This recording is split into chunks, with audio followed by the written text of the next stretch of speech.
el mal comportamiento de nuestros hijos.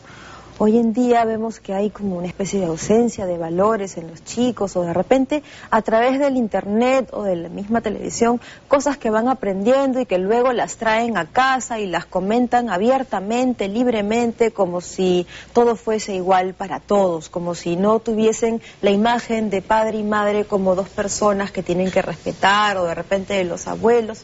El mal comportamiento, ¿qué entendemos por mal comportamiento? Vamos a conversar sobre este tema con Jaime Cusnier, que es neuropedagogo y director de Aletheia. Bienvenido. Hola, gracias. Pero, ¿qué tenemos que hacer los papás? Estamos con la psicóloga y directora de Infatec, Solange Malú. Bienvenida, Solange. ¿Cómo estás? Es un problema y un rol importante que cumplen los papás también en este caso, ¿cierto, Jaime? Sí, seguro. Digo, cuando las cosas... digamos, los efectos de que los chicos no se portan bien tienen causa directa en la comunicación familiar. Y si eso no se entiende y eso se obvia, verdaderamente son papás que van a tener dificultades con sus hijos en términos de comportamiento y en términos de rendimiento también. Los tiempos han cambiado, ¿no? Hoy en día vemos que los chicos están muy influenciados por la televisión y sobre todo por el internet, ¿no? Entonces a veces ellos llegan a casa, ¿no?, con cosas que aprenden en el colegio porque otros amigos lo vieron en internet, o de repente algo que vieron en internet, y cuentan a manera de broma: ay, papá, mira, hoy día vi tal chiste, ¿no? Y de pronto están contando un chiste y esperan que uno se ría cuando en medio del chiste hay una tremenda grosería, ¿no? Entonces, en un momento cuando hice la introducción también dije, ¿qué entendemos por mal comportamiento, ¿no? ¿Por qué? Porque esto ellos lo pueden de repente hacer sin ninguna intención, ¿no? No esperando que caiga mal o provocar a alguien, sino porque es algo que está, digamos, muy... está en la boca de todos en cuanto a sus amistades, la gente de la que ellos se rodean, o el internet, que es al cual recurren. ¿Qué podríamos hacer ahí como padres? ¿Llamarles la atención, observar este comportamiento, pasarlo por alto? Bueno, yo creo que primero habría que definir mal comportamiento, porque mal comportamiento viene de acuerdo a lo que yo espero de mi hijo. Entonces, como tú lo dices, en algunas familias de repente llegan y hablan palabras jueces o lisuras, como le decimos nosotros, y no es mal comportamiento. Y para otras familias lo es, ¿no? Ajá. Entonces yo creo que entendamos que no existe mal comportamiento, existen expectativas de familias que van a evaluar el mal comportamiento de acuerdo a los valores de cada familia. Ajá. Totalmente de acuerdo. Empezamos por ahí. Lo segundo, creo yo, no sé qué piensan ustedes, es que no hay niño que se porte mal. Creo que hay niños desmotivados. ¿A qué me refiero? El niño viene al mundo a complacer a los padres. Ellos quieren pertenecer, ellos quieren sentirse validados. Pero muchas veces los adultos, de alguna manera, no entendemos qué es lo que nuestros hijos nos quieren decir con el mal comportamiento. Muchos chicos que se portan mal, por ejemplo, lo que están diciendo es: yo quiero que me aceptes como soy. Y como me siento que me criticas por decir algo, entonces yo te voy a criticar a ti o no voy a obedecer para que tú veas lo que se siente. Entonces, yo creo que no es mal comportamiento muchas veces, sino es desmotivación. Y hay otros chicos que sí, creo que se pueden portar mal, de acuerdo a los cánones de cada familia, porque de alguna manera no sienten o tienen alguna perturbación emocional que no tenga que ver con los padres, porque a veces echamos la culpa a todos los padres, y a veces sí puede haber algo que le impida poder seguir las reglas de casa. Y eso es ahí donde justificamos que es rebeldía. La rebeldía para mí es una lucha de poderes, donde el padre dice: tú obedeces porque yo soy tu padre, pero lo hace de tal manera que el niño acaba pensando: de repente tienes razón, pero solamente para que veas que tú no me mandas, yo me porto mal. Entonces se da la lucha de poderes, que le llamamos rebeldía, que es: yo no te dejo ganar porque si tú ganas yo pierdo. Y el padre piensa igual. Entonces, como los dos piensan igual, hay una lucha de poderes. Sí. Sí, Ahora, esto tiene que ver mucho también con el temperamento del niño. Por supuesto. ¿No? Por supuesto. Porque hay niños que van a de repente aceptar más pasivamente ciertas normas, hay otros que no.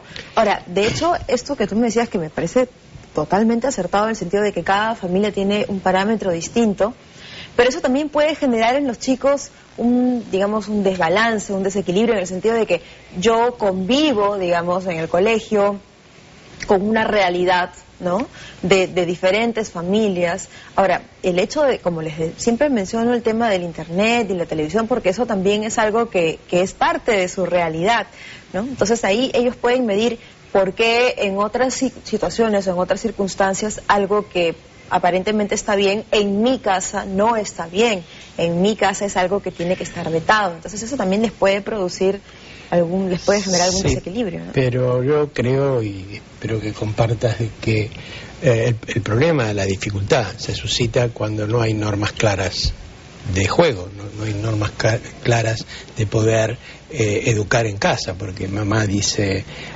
blanco y papá dice negro, y entonces ahí los chicos se confunden y se van confundiendo desde chiquitos. Entonces cuando llegan a la edad de poder, digamos, ser rebeldes, digamos, tiene justificación de por cuál es la causa de su rebeldía.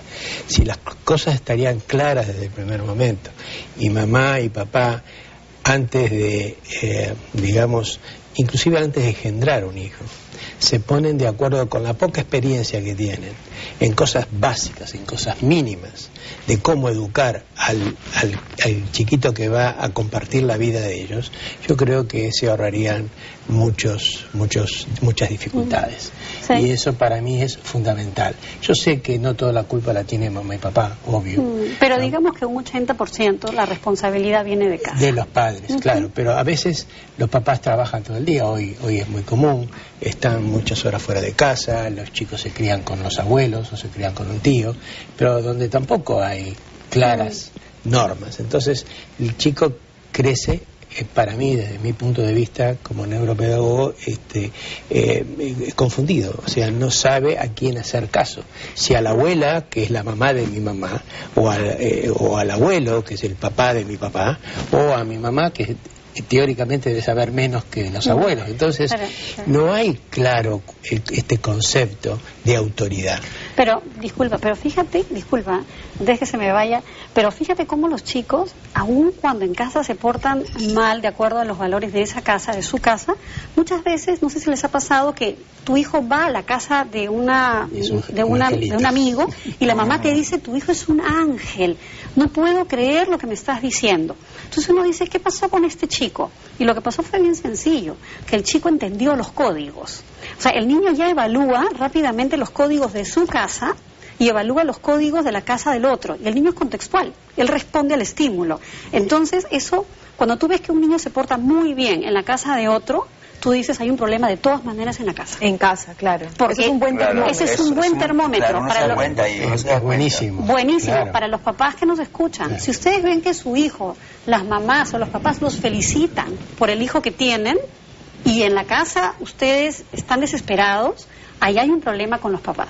Pero si el chico se porta mal en la casa y en otros contextos, ahí sí podríamos hablar de un 20% de perturbación propia del niño. O cuando pasa que en la casa se portan bien y afuera son muy inquietos, son muy malcriados. Es que pueden portarse bien en casa porque tienen terror al castigo. Sí, entonces no es que se porten bien. Pero ahí también es un termómetro para saber qué está pasando igual. Exacto. ¿Cierto? Siempre hay que tratar de detectar dónde está la dificultad. Siempre. O sea, hay que diagnosticar para poder aconsejar o para poder guiar a los padres que vienen confundidos, que vienen con una carga emotiva muy grande porque no saben en realidad cómo solucionar el problema que tienen. Entonces, lo que está muy claro es aceptar, ¿no es cierto?, cuál es la dificultad, cuál es el diagnóstico, y ponerse a trabajar. Yo creo que hay que producir cambios en este mundo tan cambiante y que todos los días tenemos novedades.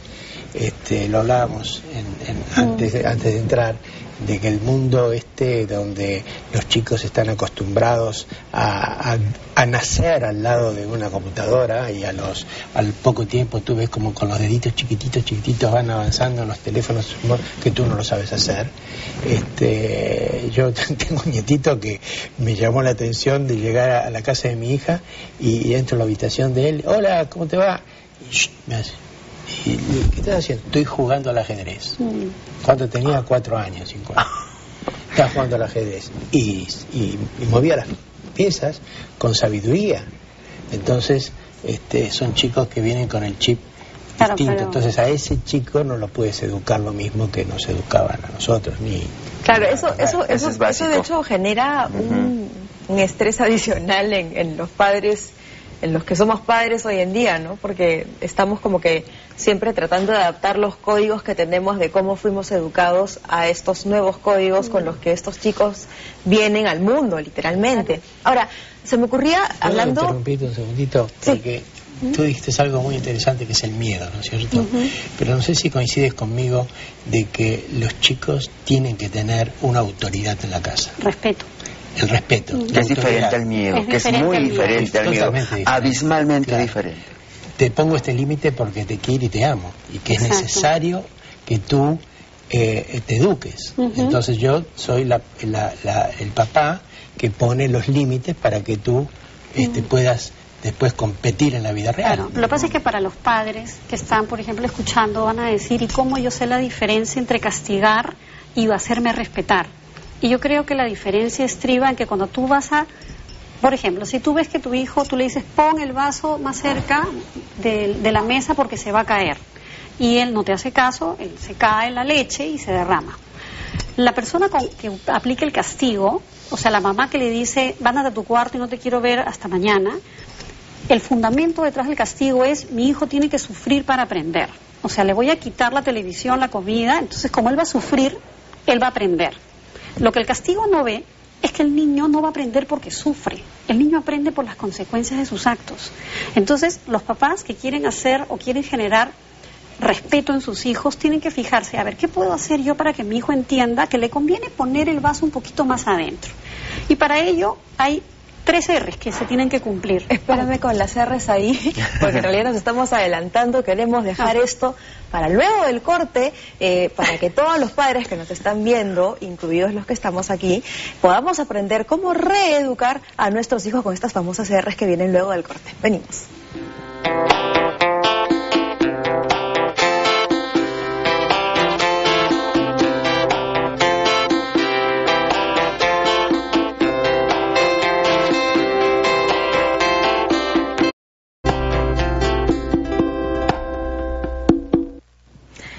Bien, ya estamos aquí en Bien por Casa nuevamente. Antes de continuar con el tema y aprender bien cómo podemos reeducar a estos chicos que a veces se comportan mal, vamos a ver un video donde precisamente ellos van a opinar acerca de estas actitudes negativas que a veces pueden tener los chicos. Vamos a ver el video. Cuando te menciono actitudes negativas, ¿qué es lo que primero que te viene a la mente? Tratar mal a la gente. ¿Te consideras un chico que tiene muchas actitudes negativas? No exactamente actitudes tan negativas, pero así hay momentos en los que las cosas no me gustan y como que las rechazo así mucho y no... Saboteas un poco. Sí. ¿De dónde vienen las actitudes negativas? ¿De dónde las aprendemos? De muchos lugares. Puede ser en las redes sociales, en tu casa, en el colegio o en la calle. Hay muchos modelos, pero los padres, como son los primeros con los que estás, son como tus modelos desde que naces. Entonces, ¿el papel de los padres te parece importante? Muy importante, porque tú aprendes, son ídolos. ¿Qué actitudes negativas reconoces en ti? Bueno, a veces desobedezco a mis padres, suelo responder, como no tomar mucha conciencia de lo que ellos dicen y hacer lo que yo quiero. Siento que no me escuchan, entonces grito. Y esa es una actitud negativa, ¿te parece? Porque gritar puede llevar a discutir y peor. Mis papás lo que hacen es que me llaman la atención y a la tercera o cuarta ya me castigan. Te dan varias oportunidades. Sí, de mejorar mis errores. ¿Cuándo deberíamos preocuparnos de que tenemos demasiadas actitudes negativas? Cuando eso ya empieza a afectarnos a uno mismo o a los demás. Bueno, chicos, ya saben, es normal tener actitudes negativas, es lo que yo creo, pero tampoco se pasen de la raya. ¿Ustedes qué piensan en estudio? Muchísimas gracias, Daniel. Interesante el informe. Vemos cómo los chicos empiezan a opinar también sobre el tema, pero quedamos pendientes con las R's que mencionaba Solange. Sí. Bueno, como decía hace un rato, que estos